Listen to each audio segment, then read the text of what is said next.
Friends ఈ రోజు 100 రూపాయలతో ప్రాంక్ చేయబోతున్నాను. ఈ రోడ్లో పడేసి ఎవరు తీసుకుని చూసుకోండి. చాలా సేపు వెయిట్ చేసి ఒకరు తీసుకున్నారు, కానీ మావాడు అతను తలకాయ తెలియదు.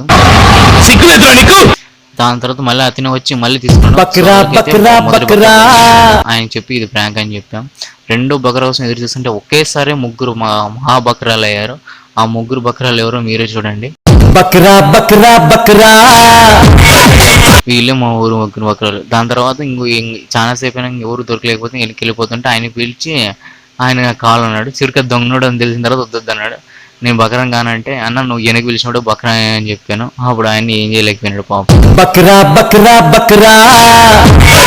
చెప్పాలంటే ఇంకా చాలా సేపు నుంచి ఎదురు చూస్తుంటే అతను వచ్చి తీసుకున్నాడు. చివరికి ఎవరు అని చూస్తాం మా మామే. సర్లే మామ అది దొంగ నోటు అని చెప్తుంటే లేదు నాకు ఇది నా నోటు నాకు కావాలి. ఏం చేస్తాను చెప్పు, దీని ఏమనిపిస్తుంది నేను చూస్తే. నువ్వు ఇంత టాలెంటెడ్ ఉన్నావు. అలాగే ప్రాంక్ టు కాస్త కొడిపోయింది. అదేంటో పటోల్లో చూడండి.